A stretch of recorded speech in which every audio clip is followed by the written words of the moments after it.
নুনাজ্জালনা যিকরা ওয়া ইন্না লাহু লাহাফিজুন।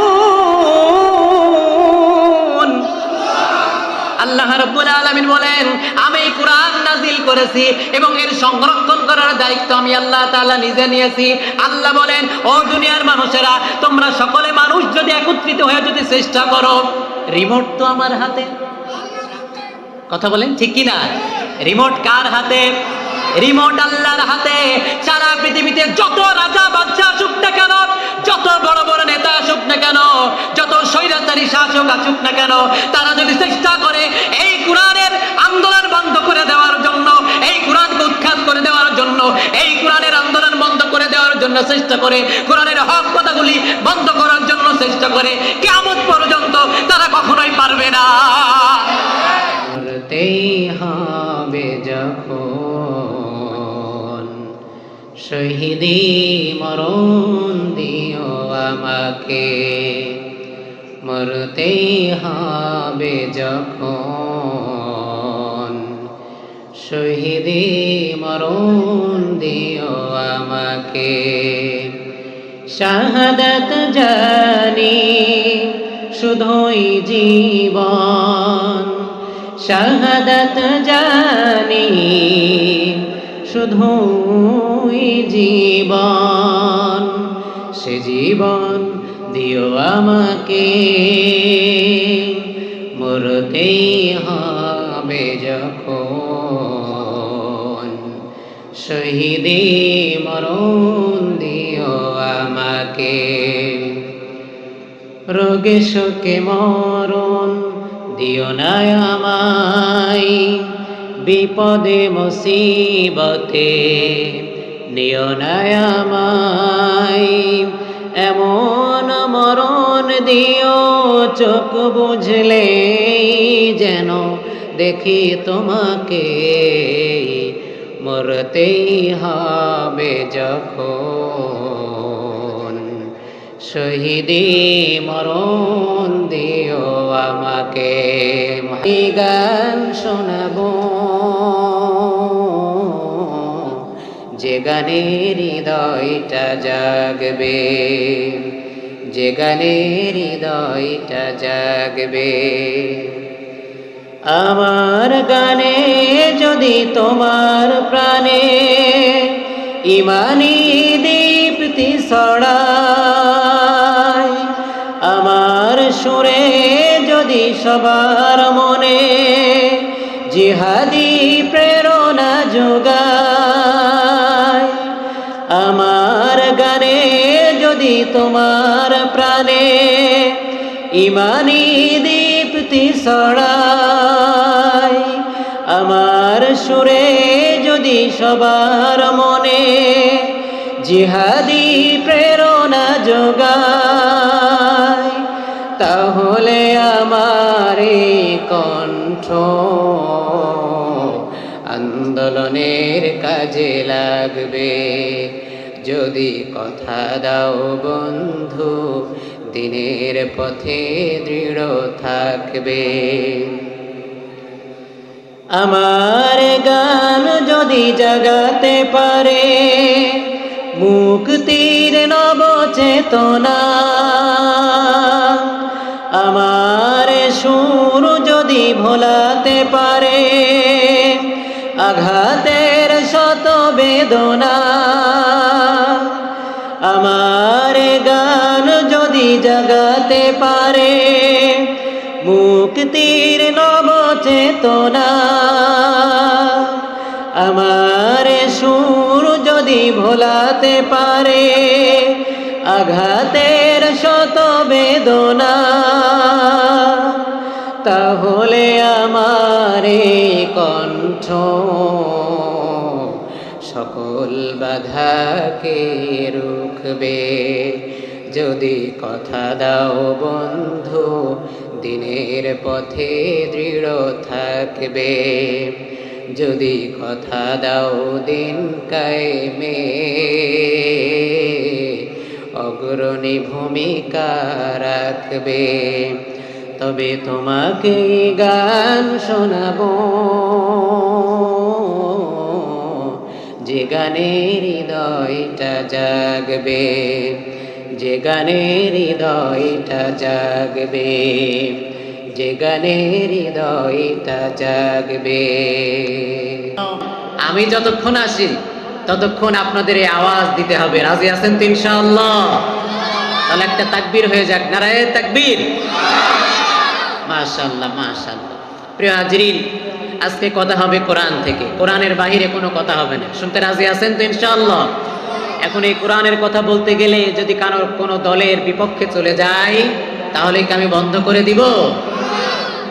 কোরআনের কথা বলতে যে যদি বাংলাদেশে যেই সমস্ত দলগুলি আছে যারা কোরআনের কথা শুনলেই তাদের গাত্রদাহ শুরু হয়ে যায়, এখন গাত্রদাহ হাজার শুরু হয়ে গেলেও এরপরেও কি কোরআনের হক কথা থেকে দূরে থাকা যাবে? যাবে না। এজন্য প্রিয় হাজিরিন, কোরআনুল কারীম সম্পর্কে সংক্ষিপ্ত কিছু কথা বলেই আমি সরাসরি তাফসিরে চলে যাব।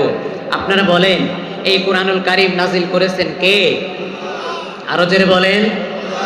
আল্লাহ তাআলা এই কোরআনুল কারীম নাজিল করেছেন। সুতরাং এই কোরআনুল কারীমের সম্মান মর্যাদা কম না বেশি? আর এই কোরআনুল কারীমের আলোচনা যারা করবে, যারা শোনার জন্য আসবে, তাদেরও সম্মান বৃদ্ধি করে দেয় কে? আল্লাহ।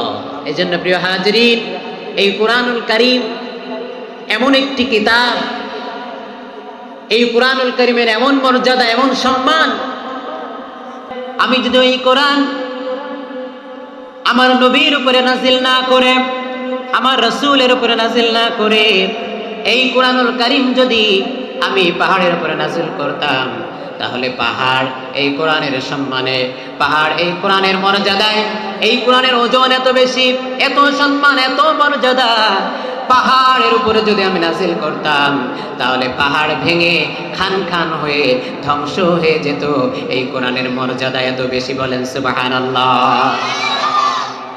আল্লাহ রাসূল বিশ্বনবী জনাবে মুহাম্মদ রাসূলুল্লাহ সাল্লাল্লাহু আলাইহি ওয়াসাল্লাম বিদায় হজের ভাষণে ১৬ লক্ষ সাহাবীদের সামনে তিনি বক্তব্য দিচ্ছেন। বক্তব্য দেওয়ার এক পর্যায়ে সকল সাহাবীরা লক্ষ্য করে দেখলেন রাসূল সাল্লাল্লাহু আলাইহি ওয়াসাল্লামের বক্তব্যের এক পর্যায়ে তিনার কপাল বেয়ে বেয়ে ঘাম টপ টপ করে পড়তেছে। সবাই লক্ষ্য করে দেখলেন তিনার চেহারা মোবারকটা লাল হয়ে গেছে, চেহারা মোবারকটা লাল হয়ে গেছে। আর তিনি যে উটের পিঠের উপরে বসে বসে কোরআনুল কারীমের বক্তব্য দিচ্ছেন, সেই উটটি থরথর করে কাঁপতে কাঁপতে শক্ত মাটির মধ্যে গেড়ে যাইতেছে। ওই উটটির 4টি পা। সাহাবা আজমাইনরা লক্ষ্য করলেন। আল্লাহ রাসূল সাল্লাল্লাহু আলাইহি ওয়াসাল্লামের বক্তব্য শেষ হয়ে গেলে সাহাবীরা জিজ্ঞেস করলেন, ইয়া রাসূলুল্লাহ, ইয়া হাবিবাল্লাহ, আমরা ইতিপূর্বে আপনাকে দেখেছি বক্তব্য যখন দেন, বক্তব্য দেওয়ার এক পর্যায়ে আপনার কপাল ঘেমে টপটপ করে ঘাম পড়তে পারে, এটা স্বাভাবিক। আপনি আপনার চেহারা মোবারকটা লাল হয়ে যাওয়াটাও স্বাভাবিক। কিন্তু আমরা লক্ষ্য করে দেখলাম আপনি যে উটের পিঠের উপরে বসে বসে আপনি বক্তব্য দিচ্ছেন, ওই উটটি থরথর করে কাঁপতে কাঁপতে তার 4টি পা শক্ত মাটির ভিতরে গিয়ে যাচ্ছে। কারণ কি? আমার রাসূল সাথে সাথে বলে দিলেন, ও আমার সাহাবীরা, যেহেতু আমার উপরে আল্লাহ রাব্বুল আলামিন কোরআনের আয়াত নাযিল করে দিয়েছেন, আল ইয়াউমা আকমালতু লাকুম দীনাকুম ওয়া আতমামতু আলাইকুম নি'মাতি ওয়া রাদিতু লাকুমুল ইসলাম দীনা। আল ইয়াউমা আকমালতু লাকুম দীনাকুম ওয়া আতমামতু আলাইকুম নি'মাতি ওয়া রাদিতু লাকুমুল ইসলাম দীনা। আমার আল্লাহ রাব্বুল আলামিন এই কোরআনুল কারীমের আয়াতটা নাযিল করে দিয়েছেন। আল্লাহ রাসূল বলেন, এই আয়াতে কারীমা নাযিল করার কারণে কোরআনে এত সম্মান, এত মর্যাদা, এত ওজন, আমি রাসূল তো দূরের কথা, আমি যে উঠের পিঠের উপরে বসে আছি, থরথর করে কাঁপতে কাঁপতে তার 4টি পা মাটির মধ্যে গেড়ে যাচ্ছে। বলেন সুবহানাল্লাহ। তাহলে প্রিয় হাজিরিন, কোরআনের সম্মান মর্যাদা কম না বেশি? আর এই কোরআন নাজিল করেছেন আল্লাহর, সংরক্ষণ করার দায়িত্ব কে নিয়েছেন? আল্লাহ রাব্বুল আলামিন বলেন, ইন্না নাহনু নাযালনা যিকরা ওয়া ইন্না লাহু লাহাফিজুন। আল্লাহ রাব্বুল আলামিন বলেন, ইন্না নিশ্চয় নাহনু নাযালনা যিকরা, আমি জিকির নাজিল করেছি। এই কোরআনের আরেকটি নাম হলো জিকির, ঠিক কিনা বলেন? এই কোরআনুল কারীমের আরেকটি নাম হলো জিকির। সুতরাং আল্লাহ রাব্বুল আলামিন বললেন, আমি কোরআনুল কারীম নাজিল করেছি, নাহনু নাযালনা যিকরা ওয়া ইন্না লাহু লাহাফিজুন, আর এর সংরক্ষণ করার দায়িত্ব আমি আল্লাহ রাব্বুল আলামিন নিজে নিয়েছি। বলেন সুবহানাল্লাহ। যদি এই কথা বুঝে থাকেন তাহলে আপনাদেরকে কয়েকটা প্রশ্ন করতে চাই, জবাব দিবেন সঠিকভাবে।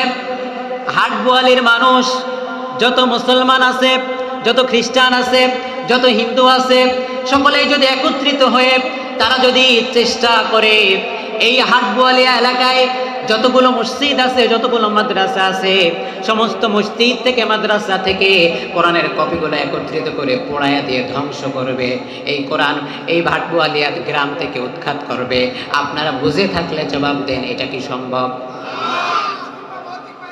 হাটবোয়ালিয়ায় যদি সম্ভব না হয়, চুয়াডাঙ্গা জেলার কত মানুষ আছে, কত ভোটার আছে, কত ক্ষমতাধর ব্যক্তি আছে, তারা সকলেই মিলেও যদি চেষ্টা করে, তাও কি চুয়াডাঙ্গা জেলা থেকে কোরআনুল কারীম উৎখাত করা সম্ভব? এই চুয়াডাঙ্গা জেলাটা হলো খুলনা বিভাগের অন্তর্গত।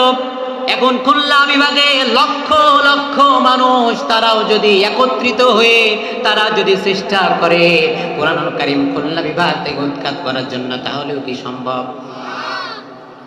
বাংলাদেশে প্রায় 17.5 থেকে 18 কোটি মানুষ, এত কোটি মানুষ যদি একত্রিত হয়ে সারা বাংলাদেশের মসজিদ থেকে মাদ্রাসা থেকে কোরআনের কপিগুলো যদি নিয়ে আসে, নিয়ে আসার পরে যদি পোড়ায়া দেয়, এরপরে মনে হয় কোরআন উৎখাত করা সম্ভব?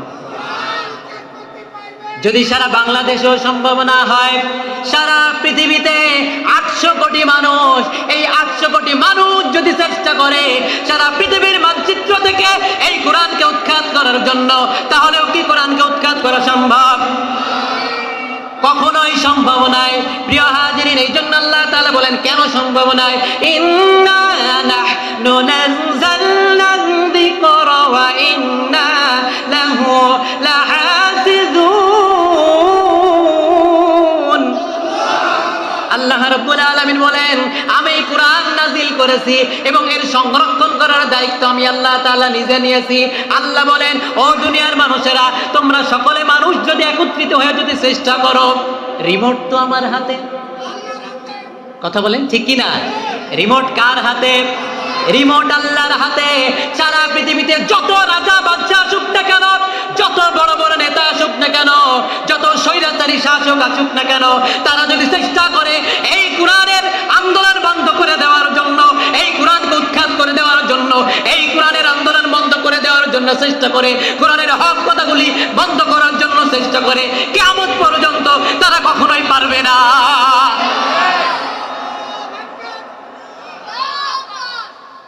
যদি আগুন লেগে ধ্বংস হয়ে যায়, ধ্বংস হয়ে যায়, যদি আগুন লেগে ধ্বংস হয় পৃথিবীর সব বইয়ের দোকান, তবে বিশ্ব থেকে হারাবে না পবিত্র কোরআন। ঠিক কিনা বলেন?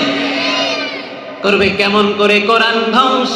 আগুনের হতে আছে বিশ্ব ভরা লক্ষ লক্ষ কোরআনের হাফেজ, তারা আবার ছাপাবে আসমানি গ্রন্থ, তারা ছাপিয়ে আসমানি গ্রন্থ বাঁচাবে ইসলামের মান, তাই বিশ্ব থেকে হারাবে না পবিত্র কোরআন।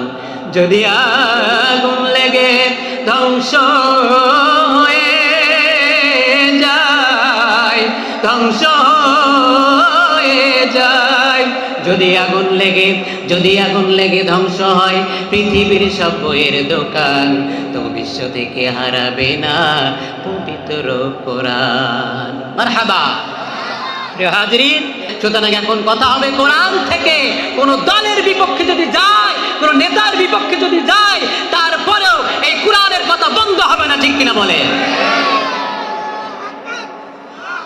হতে পারে গতকাল আমার একটা মাহফিল ছিল হাটকালগঞ্জে, ডক্টর ফয়জুল হক স্যার ছিলেন, সেখানে আমি কোরআনের আলোচনা করছি, আমাকে কানে কানে বলা হচ্ছে কোনো রাজনৈতিক আলোচনা হবে না। প্রিয় হাজরিন, এখনো আপনারা কি মনে করছেন দেশ স্বাধীন হয়ে গেছে বলে এখন আর কোরআনের বিপক্ষের মানুষ নাই? কোরআনের বিপক্ষের মানুষ আছে। একটা দল স্বৈরাচারী, একটা দল চলে গেছে, এই দল চলে গিয়েছে 15 থেকে 16টি বছর, তারা এমন খাওয়া খেয়েছে বমি করার সুযোগ পায় নাই, এত জিনিস তারা রান্না করে রেখেছে সেগুলো খাওয়ারও টাইম হয় নাই, হুকুম হয়ে গিয়েছে কার? পালাতে বাধ্য হয়েছে ইন্ডিয়ায়। এই জন্যই তো আমাদের আল্লামার কথা মনে পড়ে। আমাদের আল্লামা কোরআনের পাখি, যিনি এই বাংলার জমিনে অর্ধশত বছর কোরআনের দাওয়াত দিয়েছেন, কথা বলেন ঠিক কিনা?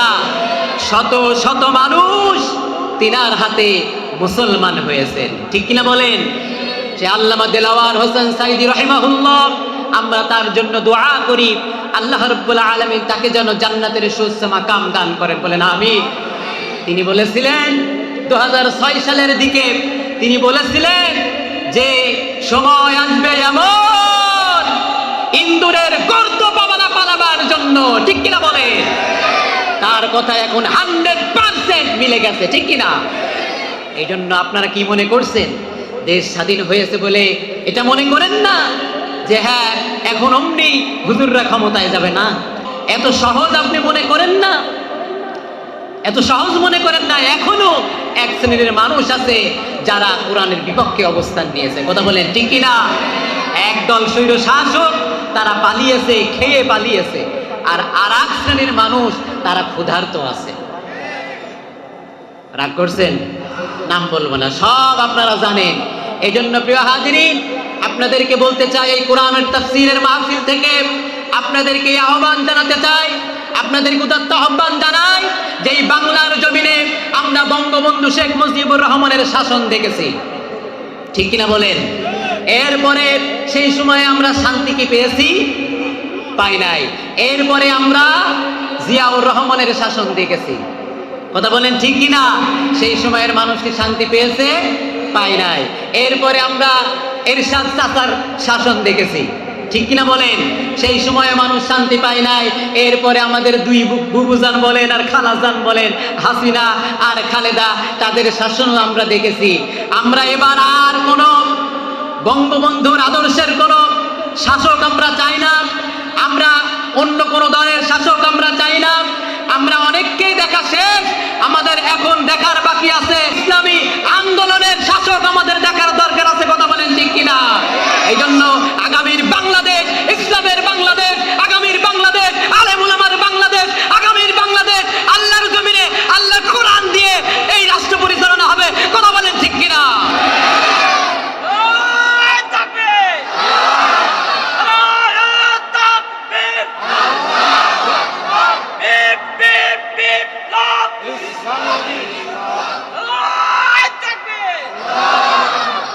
প্রিয় হাজিরিন, রাগ করলেন?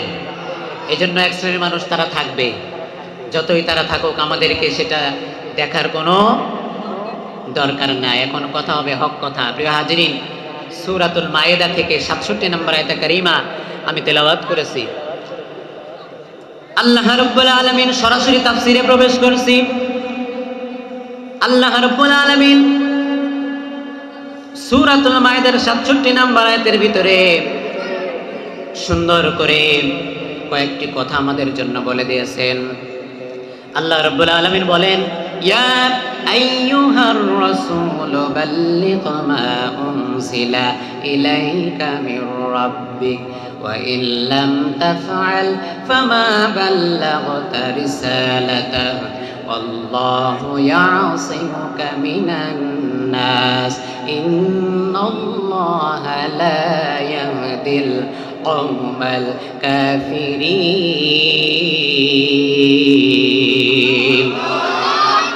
খুব ভালো করে লক্ষ্য করে আলোচনা শুনবেন। আল্লাহ বলছেন ইয়া আইয়ুহার রাসূল, হে রাসূল, বাল্লিগ, তাবলীগ করুন। কি করতে বলছেন? তাহলে বোঝা গেল তাবলীগ করা ফরজ। কথা বলেন ঠিক কিনা? তাবলীগ করা ফরজ, কিন্তু এরপরেই কন্ডিশন দিয়েছেন। কন্ডিশনটা কি? মা উনজিলা ইলাইকা মির রাব্বিক, নবী হে আপনি তাবলীগ করবেন, তাবলীগ করা ফরজ। মা উনজিলা ইলাইকা মির রাব্বিক, কিন্তু কিসের তাবলীগ করা লাগবে? আল্লাহ রাব্বুল আলামিন বলে দিয়েছেন আমি আপনার উপরে যা নাজিল করেছি তার তাবলীগ করতে হবে। এখন আবার আপনারা এবার বলেন আল্লাহ রাসূলের উপরে কি নাজিল করা হয়েছে? আরো জোরে বলেন। কোরআন নাজিল করা হয়েছে। সুতরাং তাবলীগ যদি করতে হয় কিসের তাবলীগ করতে হবে? কোন পীর সাহেব কি স্বপ্ন দেখেছে, কোন মুরব্বী কি স্বপ্ন দেখেছে, এই স্বপ্নের তাবলীগ চলবে না। কিসের তাবলীগ হবে? কোরআনের তাবলীগ হবে। এটা আল্লাহর কথা, আমার উপরে রাগ করেন না। এটা মোল্লার কথা না, কথা কার? আল্লাহর কথা। আল্লাহ বলেছেন ইয়া আইয়ুহার রাসূল বাল্লিগ মা উনজিলা ইলাইকা মির রাব্বিক ওয়া ইল্লাম তাফআল ফামা বাল্লাগতা রিসালাতা। আর আপনি যদি এই কাজ না করেন, কোরআনের তাবলীগ যদি না করেন, তাহলে আপনার উপরে যে রিসালাতের দায়িত্ব দেওয়া হয়েছে সেই দায়িত্ব আপনি পালন করেননি বলে বিবেচিত হবে। এরপর আল্লাহ রাব্বুল আলামিন বলেন ওয়াল্লাহু ইয়াসিমুকা মিনান নাস। এই কোরআনের তাবলীগ করতে যে মামলা হতে পারে, হামলা হতে পারে, গুম হতে পারে, হত্যা হতে পারে, এত কিছু হতে পারে এটা আল্লাহ তাআলা জানেন কি জানেন না? বলেন জানেন। এই জন্য আল্লাহ তাআলা বলেন ওয়াল্লাহু ইয়াসিমুকা মিনান নাস। আল্লাহ রাব্বুল আলামিন বলেন কোরআনের তাবলীগ করতে গেলেই এই সমস্যার সম্মুখীন হতে পারে। এই জন্য নবী আপনার কেউ ক্ষতি করবে এটা আপনি হেডেকে নিয়েন না, এটা আপনি মাথায় নিয়েন না। মানুষের এই চক্রান্ত থেকে, ষড়যন্ত্র থেকে বাঁচানোর জন্য আমি আল্লাহ তাআলা নিজেই আছি। সুবহানাল্লাহ। ইন্নাল্লাহা লা ইয়াহদিল কওমাল কাফিরিন। আর নিশ্চয় আল্লাহ তাআলা কোনো কাফিরকে হিদায়াত করে না। প্রিয় হাজিরিন, আসুন এই আয়াতের শানে নুজুল আছে। এই আয়াতটি নাজিল যখন হয়, এই আয়াতটি নাজিল কিন্তু পুরো আয়াতটি একবারে নাজিল হয় নাই। এই আয়াতটি নাজিল হয়েছে 3টা রজনীতে। কয়টা রজনীতে বলেন? 3টা রজনীতে নাজিল হয়েছে।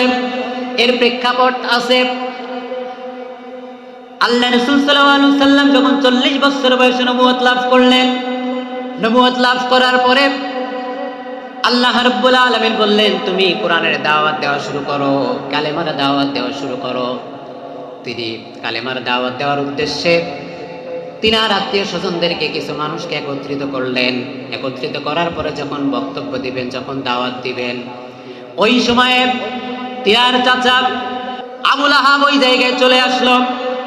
আবু লাহাব আসার পরে আবু লাহাব বলল ও মুহাম্মদ, তুমি যে নতুন ধর্মের দাওয়াত দিচ্ছ, নতুন কালেমার দাওয়াত দিচ্ছ, এটা বন্ধ করো। যদি বন্ধ না করো কুরাইশদের আগে আমি তোমাকে হত্যা করব। বলেন নাউজুবিল্লাহ। আমি তোমাকে ধরাশায়ী করব। সাথে সাথেই ওই জায়গায় আল্লাহ রাসূল সাল্লাল্লাহু আলাইহি ওয়াসাল্লাম কোনো বক্তব্য দিতে পারলেন না। কয়েকদিন পরে আবার তিনি 40 থেকে 45 জনকে একত্রিত করলেন। সেই জায়গাতে হযরত আলী ছিলেন, আবু তালেব ছিলেন।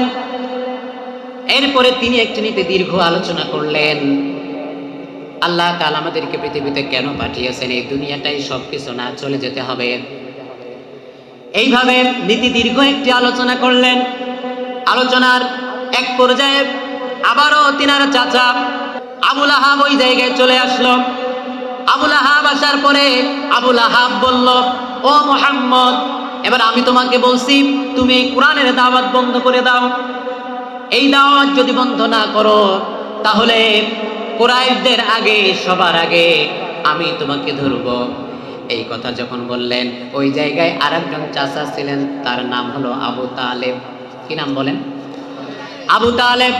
আবু তালেব ডাক দিয়ে বললেন, ও মুহাম্মদ, ও আমার কলিজার টুকরা ভাতিজা, শুনে রাখো, তুমি যে দাওয়াত দিলে, তুমি কি আমাকে প্রশ্ন করবা না আমি কি তোমার ওই দাওয়াত কবুল করব কিনা?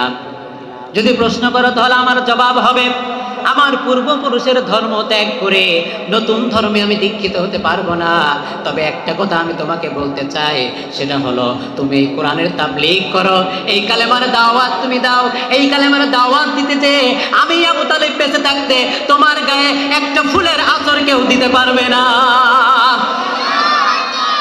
এক চাচা তার বিরুদ্ধে, আর এক চাচা তার পক্ষে। এইভাবে তিনি দাওয়াত দিলেন 3 বছর। কয় বছর? 3 বছর দাওয়াত দিলেন।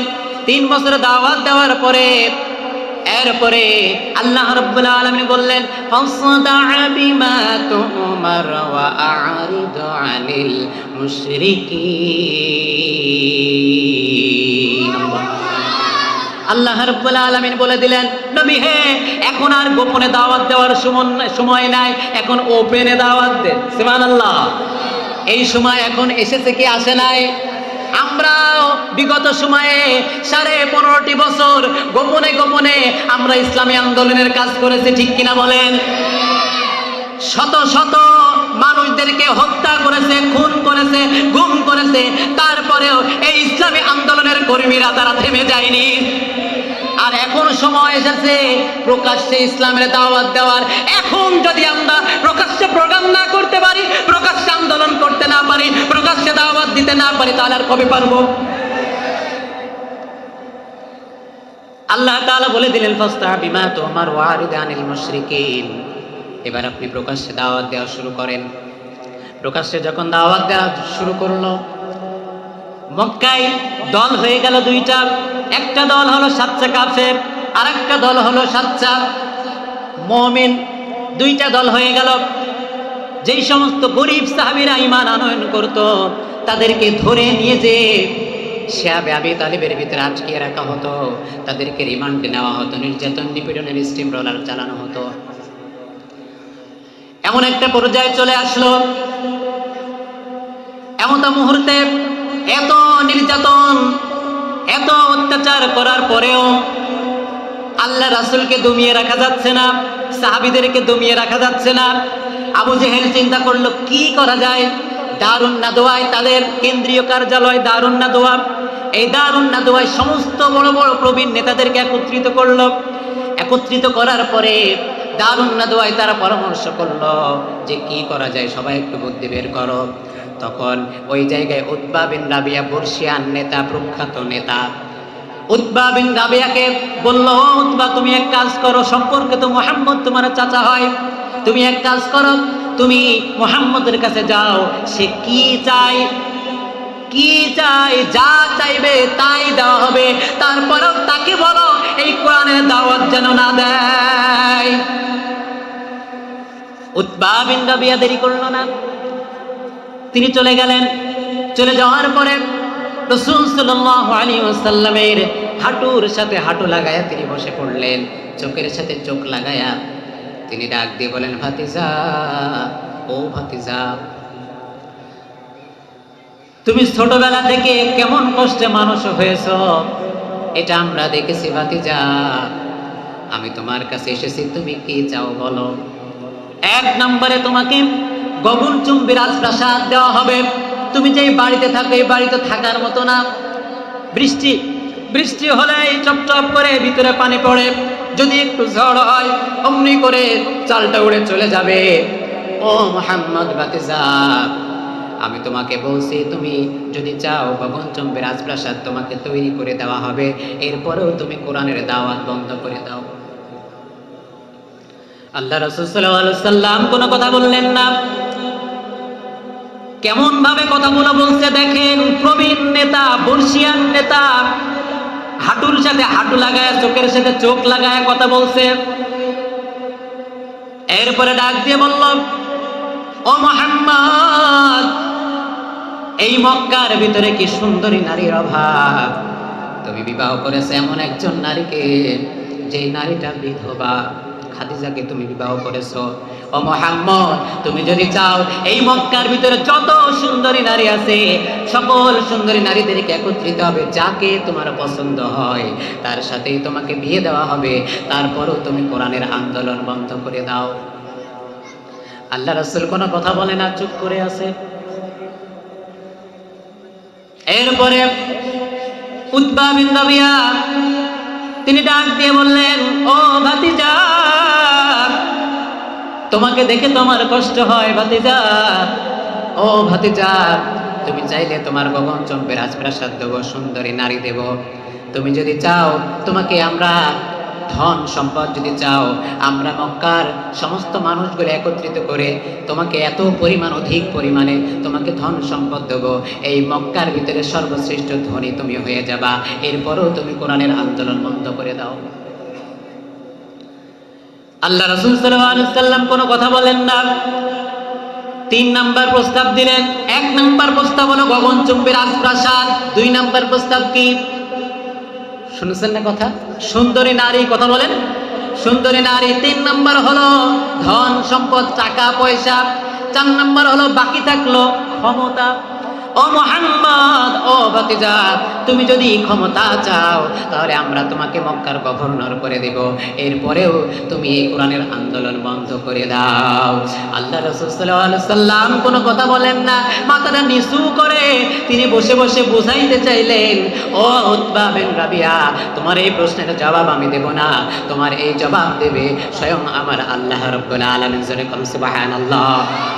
আমার আল্লাহ রাব্বুল আলামিন নাযিল করে দিলেন, ওয়াকালাল্লাযীনা কাফারু রাব্বানা আরিনাল্লাযীনি আযাল্লানা মিনাল জিন্নি ওয়াল ইনসি নাজআলহুমা তাহতা আকদামিনা লিয়াকুনা মিনাল আসফালিন।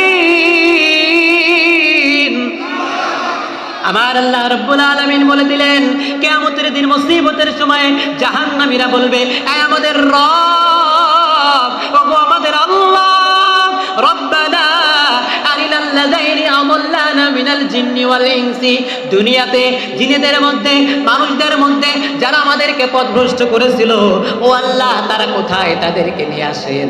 তাহতা আকদামিনা, তাদেরকে আমরা পায়ের তলে নিয়ে তাদেরকে পিষ্ট করব, তাদেরকে অপমানিত লাঞ্ছিত করব। জোরে কোন কথা ঠিক কিনা? প্রিয় হাজিরিন, রব্বানা আরিনাল্লাযীনা আযাল্লানা মিনাল জিন্নি ওয়াল ইনসি, জিনদের মধ্যে মানুষের মধ্যে যারা আমাদেরকে পথভ্রষ্ট করেছিল তাদেরকে ডাকেন। এই কথা সেই সময় কাফেররা বলবে। প্রিয় হাজিরিন, আজকের সমাজেও এমন এক শ্রেণীর নেতারা আছে, এমন এক শ্রেণীর মানুষেরা আছে, তারা তাদের কর্মীদেরকে অর্ডার দেয়, অমুক হুজুরকে যাও, ও রাজনৈতিক বক্তব্য দিচ্ছে, ওকে ধরো, ওকে মারো, ও আমাদের দল করেন, ইসলামী আন্দোলন করে, ওকে ধরো, ওকে মারো। কথা বলেন ঠিক কিনা? এইরকম শ্রেণীর মানুষ আছে না নাই? এখনো আছে, এখনো আছে। কি মনে করছেন? এখনো পর্যন্ত আছে। প্রিয় হাজিরিন, তারা চায় না এই বাংলার জমিনে কোরআনের রাজ কায়েম হোক। কি তারা কি চায়? চায় না। একটা কথা আপনারা ক্লিয়ার হয়ে যান আজকে, মাইন্ড করবেন না তো, বলবো? আচ্ছা, যেই স্বৈরাচার শাসক চলে গেছে, এই স্বৈরাচার শাসক তাদেরকে যারা মেরেছে, তাদের কর্মী যারা, তাদের বক্তব্য কিন্তু এমন ছিল, আমরা বঙ্গবন্ধুর সৈনিক। কথা বলেন ঠিক না? তারা বঙ্গবন্ধুর সৈনিক, তারা এই জমিনে বঙ্গবন্ধুর আদর্শ বাস্তবায়নের জন্য চেষ্টা করে। ঠিক কিনা বলেন? এখনো যারা স্বৈরাচার শাসক তো চলে গেছে, এখনো যারা বাংলাদেশে ইসলামী দল ছাড়া, যেই দলগুলি চায় আল্লাহ দিন জমিনে প্রতিষ্ঠা হোক, এই দল ছাড়া যেই সমস্ত অন্যান্য দলের মানুষেরা আছে, তাদের কথাও কিন্তু আমরা অমুক নেতার সৈনিক, আমরা অমুকের আদর্শ বাস্তবায়নের জন্য আমরা চেষ্টা করব। কিন্তু প্রিয় হাজিরিন, আপনাদেরকে বলি, বাংলাদেশ জামাত ইসলামের কোন ব্যক্তি, কোন নেতা, কোন কর্মী কি বলে যে জামাত ইসলামের আদর্শ বাস্তবায়ন করতে হবে? এই কথা বলেন। কোন নেতা, কোন কর্মী যদি এই কথা বলে আমরা জামাত ইসলামের আদর্শ বাস্তবায়নের চেষ্টা করবে, তাহলে তার ইমানের সমস্যা। কথা বলেন ঠিক কিনা? কিন্তু তাদের বক্তব্য কি থাকে, তাদের কথাগুলো কি থাকে, তাদের কথাগুলো এমন থাকে, আমরা আল্লাহর জমিনে কুরআন আল্লাহ ইনিল হুকমু ইল্লা লিল্লাহ, জমিন আল্লাহর, সুতরাং আইন চলবে আল্লাহর, ঠিক কি না? সুতরাং এই সমস্ত মানুষগুলি তারা বলে আমাদের এই বাংলার জমিনে আমরা কোরআনের রাজ কায়েম করতে চাই, রাসূলের আদর্শ আমরা বাস্তবায়ন করতে চাই, ঠিক কি না? প্রিয় হাজিরিন, রাগ করছেন নাকি? এই জন্য আমি যেই কথা বলছিলাম, আল্লাহ রাব্বুল আলামিন তিনি এই কথা বলে দিলেন। এই কথা বলে দেওয়ার মাধ্যমে উতবা বিন রাবিয়াকে বুঝিয়ে দিলেন, তুমি যতই আমাকে প্রস্তাব দাও না কেন, কোনো প্রস্তাবে আমি রাজি হব না, এই কথা তিনি বলে দিলেন। এরপরে উতবা বিন রাবিয়া চলে গেলেন। উতবা বিন রাবিয়া চলে যাওয়ার পরে আবু জেহেল ডাক দিয়ে বলছে, হে নেতা, কি ব্যাপার, কাজ কি হয়ে গেল? সে কি রাজি হয়েছে? উতবা বিন রাবিয়া ডাক দিয়ে বলল, ও আবু জেহেল, আমি তার সঙ্গে কথা বলে 3টা বিষয় আমি বুঝতে সক্ষম হয়েছি। কয়টা বিষয় বলেন? 3টা বিষয়। 1 নাম্বার বিষয় হলো তিনি যে আল্লাহর পক্ষ থেকে নবী, এটার কোনো সন্দেহ নাই, 1 নাম্বার বিষয়। 2 নাম্বার বিষয়, আমি আরেকটা বিষয় আমি বুঝতে পেরেছি, সেটা হলো এই, টাকা দিয়া, ধন সম্পদ দিয়া, নারী দিয়া, গাড়ি দিয়া, বাড়ি দিয়া মুনাফিকের ঈমান কিনতে পাওয়া যায়, কিন্তু মুমিনের ঈমান কখনো কিনতে পাওয়া যায় না। মুমিন প্রয়োজনে তাদের জীবনকে দিয়ে দেবে, উৎসর্গ করে দিবে, তারপরেও তারা বাতিলের সামনে মাথা নত করবে না। প্রিয় হাজিরিন, এই জন্য যেই কথা বলছিলাম, উতবা বিন রাবিয়া যখন এই কথা বলল, এরপরে আবু জেহেল চিন্তা করলো, তাই তো, সোজা আঙুলে যদি ঘি না ওঠে তাহলে আঙুল বাঁকা করতে হবে। তিনি কি করলেন? গুন্ডা বাহিনী সেট করলেন যে ওর কল্লা উড়ায় দিতে হবে।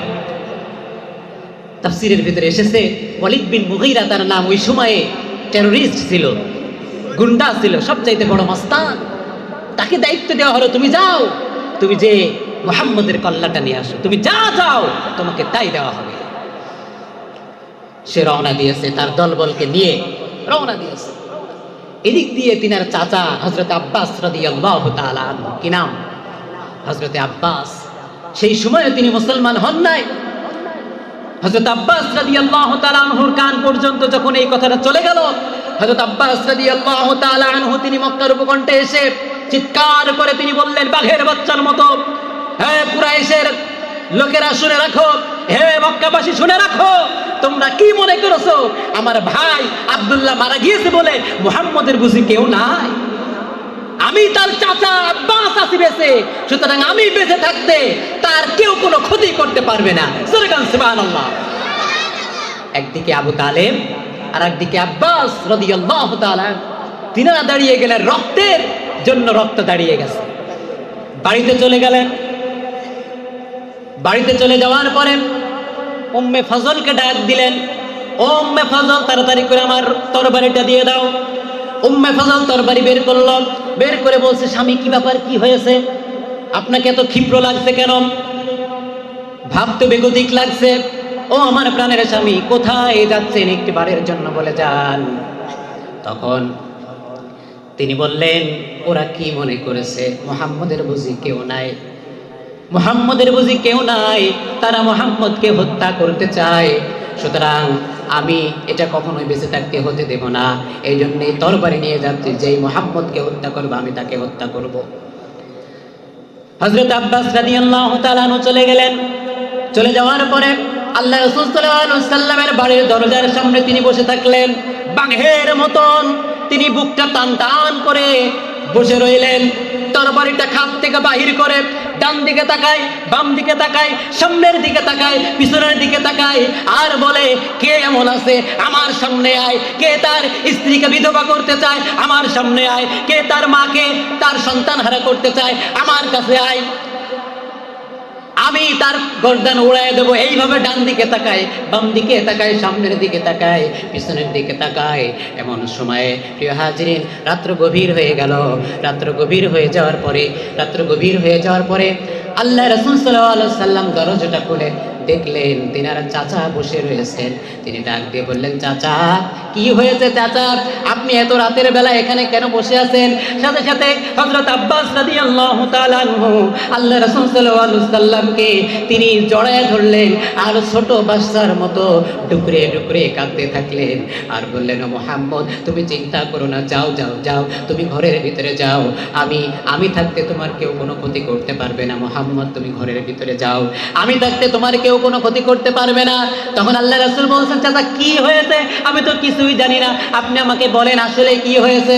তখন হযরত আব্বাস রাদিয়াল্লাহু তাআলা আনহু বলেন, আবু জেহেল তোমাকে হত্যা করার জন্য গুন্ডা ভাড়া করেছে, তারা তোমাকে হত্যা করার জন্য আজকে রাত্রে আসবে, এই জন্য আমি আজকে সারা রাত ধরে তোমাকে আমি পাহারা দিব। সুবহানাল্লাহ। এই যে প্রথম রজনী, এই প্রথম রজনীতে আল্লাহ রাব্বুল আলামিন নাযিল করলেন, ইয়া আইয়ুহার রাসূল বাল্লিগ মা উনজিলা ইলাইকা মির রাব্বিক ওয়া ইল্লাম তাফআল ফামা বাল্লাগতা রিসালাতাক। আল্লাহ তাআলা কোরআনের প্রথম অংশে এই আয়াতে সূরা মায়েদার 67 নম্বর আয়াতের প্রথম অংশ নাযিল করলেন। এরপরে দ্বিতীয় রাত, তৃতীয় রাত, এইভাবে ধারাবাহিকভাবে আসে। যা আমার ওইদিকে আলোচনা করার সুযোগ নাই। আমি আপনাদের সামনে যেই কথাটা বলতে চাচ্ছিলাম সেটা হলো এই যে কোরআনের তাবলীগ করা লাগবে। কথা বলেন ঠিক কিনা? ইসলামী আন্দোলন করতে হবে, ঠিক কিনা বলেন? কারণ আমরা এজ এ মুসলমান হিসাবে আমাদের দায়িত্ব আল্লাহর দ্বীন জমিনে প্রতিষ্ঠার আন্দোলন করা। কথা বলেন ঠিক কিনা? এই কোরআনের দাওয়াত দেওয়া, কোরআনের হক কথাগুলি বলা, এইটা হলো আমাদের দায়িত্ব। কিন্তু আমরা যদি তা না করে কোনো নেতার আদর্শ বাস্তবায়নের জন্য চেষ্টা করি, এটা সবচাইতে বড় ভুল হবে এবং বোকামি হবে। কথা বলেন ঠিক কিনা? এই জন্য আমরা চাই এই বাংলার জমিনে কোরআনের রাজ যাতে কায়েম হয়। কারা কারা রাজি আছেন দু হাত তুলে আল্লাহকে দেখান। নারায়ে তাকবীর, নারায়ে তাকবীর। আল কোরআনের আলো সংসদে জালো। এখনো আপনারা ঘরে ঘরের কথা বলেন কেন? সংসদে বলবেন আল কোরআনের আলো, আল হাদিসের আলো। প্রিয় হাজিরিন, আমরা সকলে হাত নামাই। এই জন্য আপনাদেরকে সর্বশেষ এই কথা বলেই আমি শেষ করতে চাচ্ছি, সেটা হলো বাংলাদেশে 1971 সালে আমরা প্রথম স্বাধীনতা অর্জন করেছি। দ্বিতীয়বার 5 আগস্ট আমরা বৈষম্য বিরোধী ছাত্র আন্দোলনের মাধ্যমে স্বৈরাচার মুক্ত হয়েছি। কথা বলেন ঠিক কিনা? সুতরাং এর মাধ্যমে আমরা এটাই যেন না মনে করি যে আমাদের বিজয় বুঝি হয়ে গেছে। এটা মনে করার কোনো সুযোগ নাই। কারণ উহুদ যুদ্ধের ঘটনা আপনারা অনেকেই জানেন। উহুদ যুদ্ধের সময়ে যখন সাহাবীরা মনে করেছিল যে আমরা বিজয় লাভ করেছি, ঠিক সেই মুহূর্তেই অতর্কিতভাবে কাফেররা তারা আক্রমণ করেছিল। কথা বলেন ঠিক কিনা? এই জন্য এখন বুঝতে হবে আমাদেরকে উহুদ যুদ্ধের মতন ময়দান এখন তৈরি হয়েছে, ঠিক কিনা বলেন? সুতরাং এই বাংলাদেশকে আর একবার স্বাধীন করতে হবে, আর একবার আমাদেরকে রক্ত দিতে হবে, আর একবার আমাদেরকে জীবন